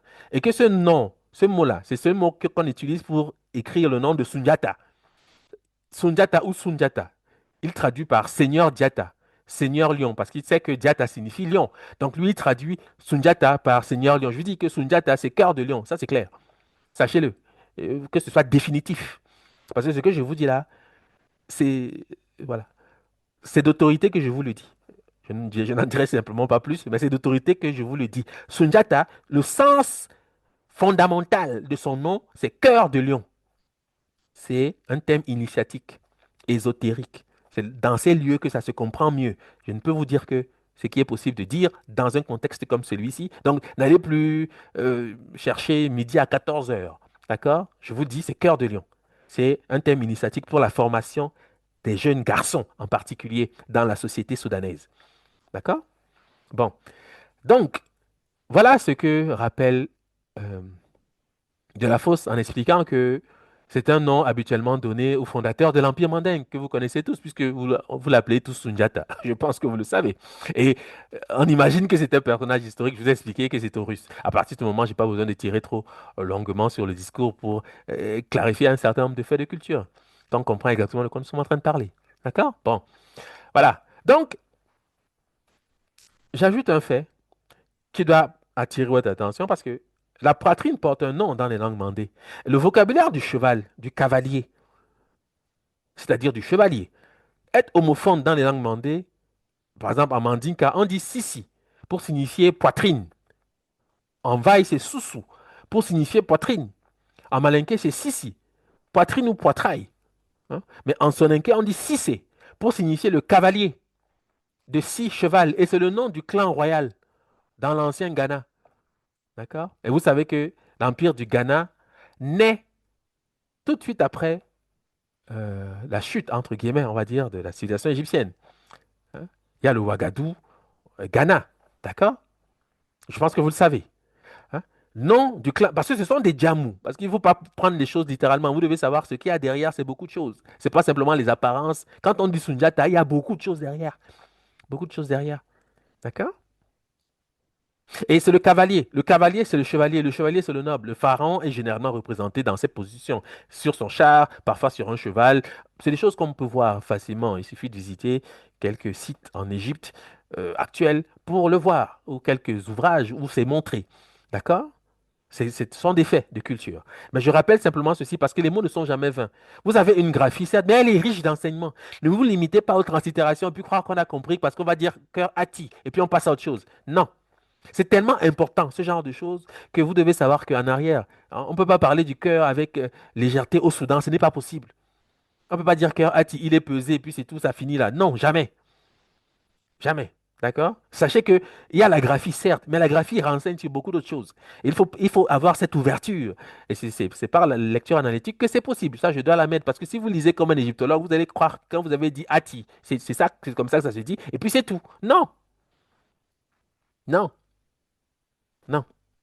D'accord? Par le simple fait de plus tard, qui était un grec, on le voit déjà. À plus forte raison, au Mandé. Ceux mêmes qui ont fait la civilisation, ceux mêmes qui connaissent la langue, qui travaillent avec les mots. Vous pensez qu'ils vont dire, ils vont écrire des choses compliquées de cette façon et puis croire que c'est le nom du cœur et puis on passe à autre chose? C'est impossible. Il suffit juste d'avoir quelques perspectives de la tradition, comment le Soudanais, comment les peuples subsahariens pensent, réfléchissent, pour comprendre que c'est pas possible de dire Ati, et puis c'est le cœur, et puis. Non, c'est pas possible. D'accord? Donc, c'est Cissé. Cissé, c'est le nom du clan royal. Ce sont des Djamou. Donc, c'est extrêmement important. Vous devez le savoir. C'est extrêmement important. D'accord? Bon. Alors, je poursuis. Tout ce que j'ai dit depuis tout à l'heure en rapport avec Sundiata, la solution se trouve ici. Parce que ce qu'on appelle Sundiata, le voici, conceptuellement parlant. C'est le roi de Haute-Égypte. Je vais vous expliquer maintenant. Soyez juste attentifs, vous allez comprendre. Tout ce que j'ai dit à propos du cœur, l'initiation, un ensemble de faits, etc. Hein. Tout ce que j'ai dit à propos du cœur, du sphinx, etc., d'Horus, se tient dans cette simple graphie, en apparence. D'accord? Qu'est-ce qu'elle est? Qu'est-ce qu'elle représente? Alors, les égyptologues lisent, enfin, translittèrent, ils lisent Nesut. Ils rajoutent un E entre le N et le S, là, que vous voyez. Hein. Ils lisent Nesut. C'est le titre porté par le roi de Haute-Égypte. C'est son titre personnel, si je puis m'exprimer ainsi. D'accord? Parce que lorsqu'il est figuré dans sa qualité de roi de Basse-Égypte, c'est l'abeille, Biti, qui est mobilisée à ce moment-là. Je vais en parler un peu pour vous expliquer comment il faut réfléchir, pour comprendre de quoi il est question. D'accord? Mais, et vous savez que la royauté de Haute-Égypte précède la royauté de Basse-Égypte. Si vous ne le savez pas, je vous le dis. C'est conçu comme ça. Hein. La couronne blanche de Haute-Égypte est plus ancienne que la couronne rouge de Basse-Égypte. Ça, on le sait, mais je le dis pour ceux qui ne savent pas ça. D'accord? Donc ça, c'est extrêmement ancien. Et je dis que tout ce que j'ai dit à propos de Sundiata, tout ce que vous entendez sur Sundiata Keita aujourd'hui dans le Mandé, sachez qu'on est en train de parler du roi de Haute-Égypte, dans ses titres et qualités. D'accord? C'est cette graphie qui soutient cela. Et je vais vous le montrer. Bon, la première chose, c'est que le nom du roi de Haute-Égypte, La graphie, la voici. S'écrit avec un symbole. Ce symbole, c'est un jonc. Voici son nom. C'est translittéré sout, avec le T qui est la désinence du féminin. Mais en fait, le T ne se lit pas, vous allez comprendre, parce que c'est un mot qu'on connaît au Soudan. OK? Y compris déjà en copte, c'est lu. Donc, espèce de jonc, c'est ce que vous allez trouver dans les dictionnaires. Le jonc, c'est une plante, hein, d'accord? Je dis pour que ce soit clair. Le jonc. Hein. La graphie ici, elle est lue par le copte. So, qui signifie jonc, roseau, natte de jonc. D'accord? Cette graphie ici. Si vous êtes conséquent, vous comprenez déjà qu'il y a ici des éléments qui se recoupent avec ce que j'ai dit avant. Parce que si je dis ça, je lis ce signe so en copte, c'est que je suis en train de lire la graphie déjà. Je, parce que je fais cet exercice pour vous familiariser avec la méthode analytique. Parce que ce n'est pas tout le monde qui procède de la sorte. On est souvent affecté par les perspectives égyptologiques qui ont leur valeur, qui peuvent être saluées dans un contexte, bien sûr, ça peut servir. Par contre, ici, euh, il faut en faire un peu plus. Pour comprendre la relation que l'Égypte antique entretient avec les peuples qui vivent actuellement au sud du Sahara, on ne peut pas se limiter à Nessout. Parce que vous allez comprendre, ceux qui lisent Nessout, vous allez comprendre. Parce que c'est un mot qui existe, mais ce n'est pas lu Nessout. Non. D'accord? Mais je dis, déjà, ne serait-ce qu'avec le cop, déjà, on sait que c'est so. Et de la force nous dit que so, c'est quoi? So, titre donné au suzerain, et équivalent à seigneur, dans le mandé, chez les mandingues. C'est le nom donné au roi. D'accord? Donc déjà, on est dans la perspective même et le sens du signe. Bon, ce signe-ci, cette graphie-ci, correspond au mot so ou sou des langues mandées qui désigne une herbe piquante ou coupante. Mais sachez que c'est une herbe sauvage qui pousse spontanément. C'est un détail important. Je n'insisterai que pour les stagiaires, car ils verront le lien. C'est des choses que nous avons déjà vues en cours. Je le dis simplement parce qu'ils verront également dans le bouquin ce dont il est question. Mais je ne peux pas faire ce long détour pour ceux qui ne savent ni d'Adam ni d'Ève, entre guillemets, ce dont il est question. Je le dis simplement pour ceux qui savent déjà à peu près quel rapport il faut faire avec ce que je viens de dire. Donc je dis, la graphie est lue par le copte so, jong, roseau, natte de jong. Elle répond au mot so ou sou des langues mandées qui désigne une herbe piquante ou coupante. D'accord? Bon. Ce signe so, donc, entre dans les titres et qualités du pharaon d'Égypte. Ici, vous avez le titre royal du pharaon Shabaka de la 25e dynastie en tant que souverain de la Haute et la Basse Égypte. Les égyptologues lisent cet ensemble Nesut Biti parce que l'abeille aurait, je dis aurait parce que je ne traite pas spécifiquement de l'abeille ici, aujourd'hui. Je le fais dans le bouquin, je dois vous le dire aussi, évidemment. Mais, puisque ça doit être complet, mais ici, je traite essentiellement du jonc, puisque je suis en train de parler de Sceaux, de Sundiata. Donc, j'ai la contrainte de le faire. Mais l'abeille, pas nécessaire. Mais je vais en parler dans un sens, vous allez comprendre. OK? Sauf que je ne veux pas être très long. OK? Mais je dis pour ceux qui ne savent pas, parce que vous devez vous représenter l'iconographie égyptienne. Dans le cartouche, vous avez le nom du roi. D'accord? Et avant le cartouche, ils mettent dans ses titres et qualités. Les égyptologues diront que ça signifie roi de haute et de basse Égypte. Ce qui est, du point de vue du pictogramme, c'est vrai, puisque le, le jonc est la plante héraldique de la haute Égypte. L'abeille est un symbole héraldique de la basse Égypte. Donc, effectivement, dans ce contexte-ci, il est perçu comme le roi de la haute et de la basse Égypte, c'est sûr. OK? Donc, j'attire simplement votre attention sur le fait que ce jonc participe d'un ensemble. Voilà. OK? Et ce jonc est extrêmement ancien, ou tout au moins l'ensemble en question. Pourquoi? Parce qu'ici, déjà,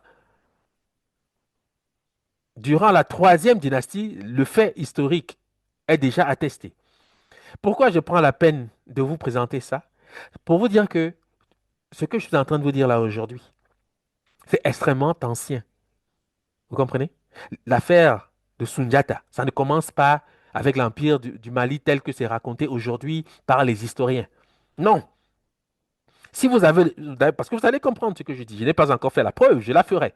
Mais vous devez comprendre que si, dans les titres et qualités du pharaon qu'on appelle Djoser, pharaon de la troisième dynastie, c'est-à-dire vers 2700, 50 avant l'ère actuelle, vous avez déjà le jonc et l'abeille pour signifier le roi de la haute et la basse Égypte. Sachez qu'il ne peut pas y avoir le jonc ici s'il n'est pas question de Sundiata. Vous allez le comprendre. Ça, c'est clair. D'accord? Ça veut dire que c'est vieux, c'est ancien. C'est très, très ancien. D'accord? Bon, donc je le fais simplement pour un rappel historique. Parce qu'il faut toujours mettre les choses en perspective, parce que les gens ne savent pas. Quand on parle de Sundiata, on pense que c'est l'empire du Mali. Non, ils ont transporté l'information. C'est ce qu'ils ont fait. D'accord?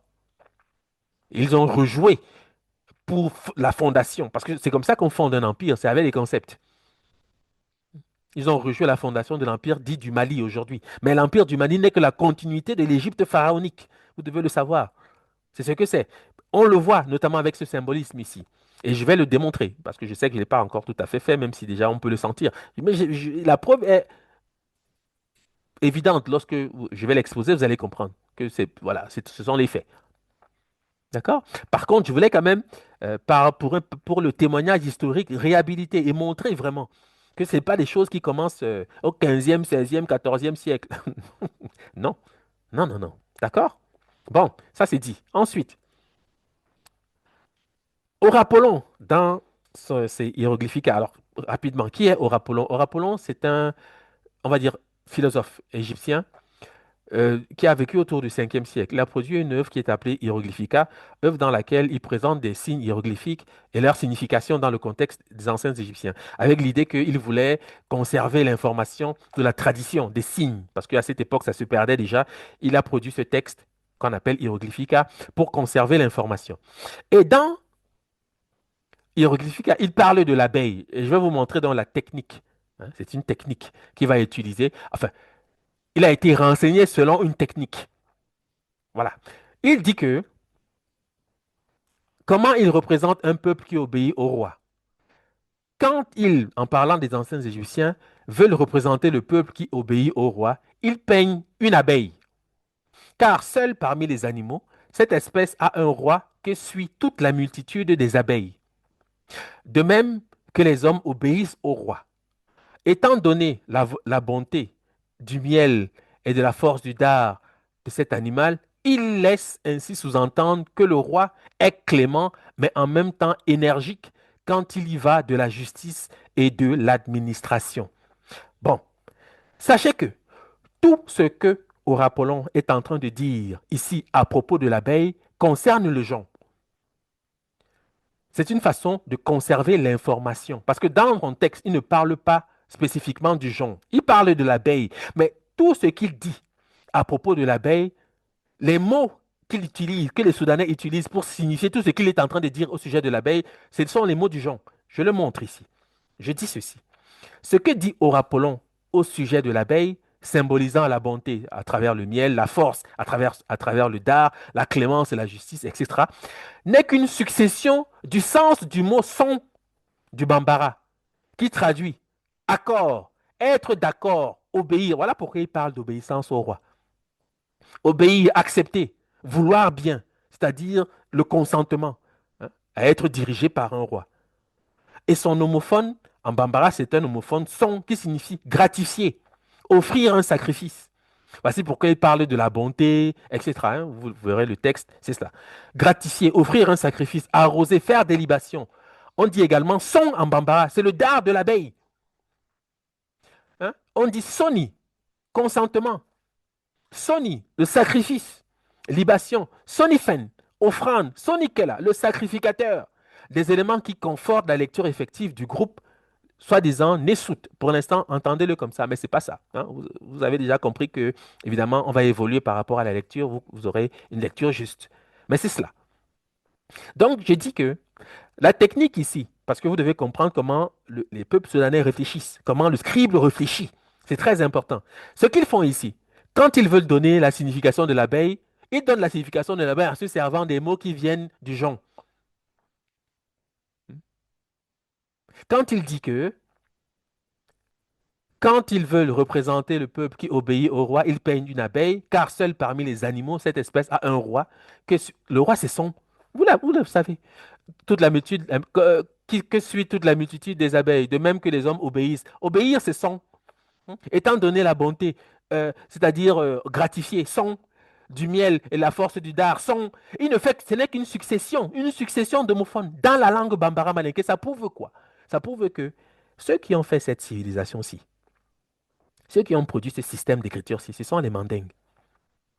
D'accord? Avec des extensions, parce que quand je dis mandingue aujourd'hui, vous devez me comprendre que évidemment il y a eu des migrations. Parce que ces mots, on les retrouve, vous allez le voir, dans les langues dites bantou. Mais je dis le système d'écriture, ce que dit Orapolon ici, il ne peut le dire qu'à la condition de parler bambara ou malinké, c'est sûr. Parce que c'est comme ça que le scribe, le traditionniste, le djellif fonctionne.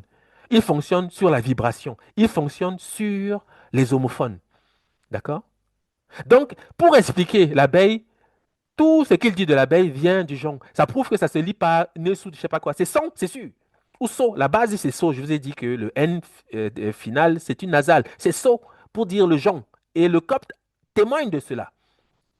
Bon, si c'est clair, ce nom que de la fosse traduit par Seigneur et qui entre dans la composition du nom du sauveur du Mandé, c'est-à-dire Sundiata Keita, c'est comme ça qu'il est appelé, le sauveur du Mandé, repose donc sur le signe qui représente un jonc, lu par le copte So, jonc, roseau, et le malinké So ou Sou, qui désigne une herbe coupante, hein, avec le détail qu'elle pousse, elle pousse spontanément. C'est un détail important.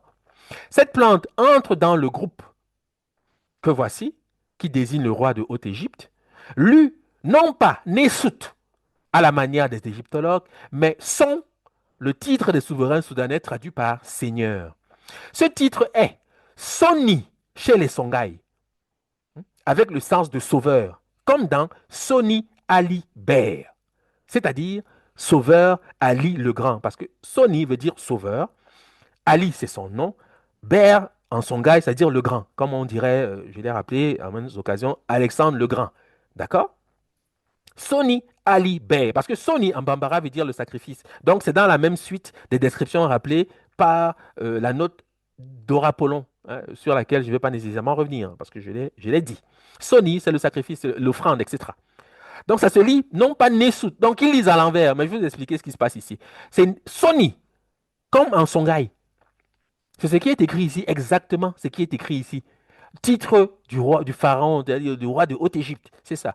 Chez les Bassa, que je connais un peu, le mot est une son qui signifie sauveur. Voici pourquoi ils lisent Nesut.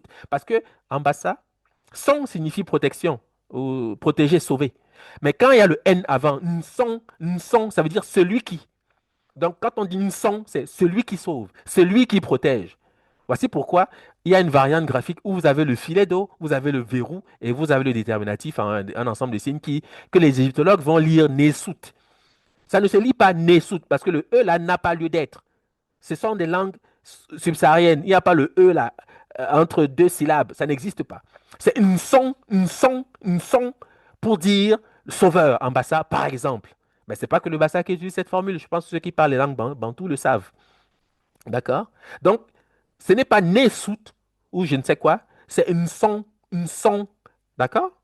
C'est ça qui est écrit. Pour dire sauveur. Comme les mandingues diront Soni ou son pour dire sauveur. D'accord? Bon.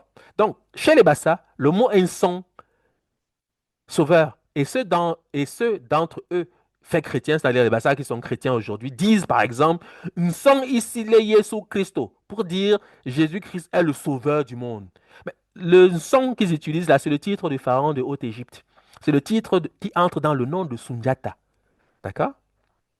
Mais ça, évidemment, c'est la partie qui est ignorée. Parce qu'on croit que c'est le Nazarien, en fait. D'accord? Mais c'est le titre du pharaon de Haute-Égypte, le sauveur. C'est Horus, le sauveur. Puisque dans les langues du Sud Cameroun, notamment, et Wondo, Beti, et chez les Fang au Gabon, quand on dit Corée, Corée, ça veut dire celui qui sauve, le sauveur. Je vous ai rappelé que c'est Kor, c'est Horus.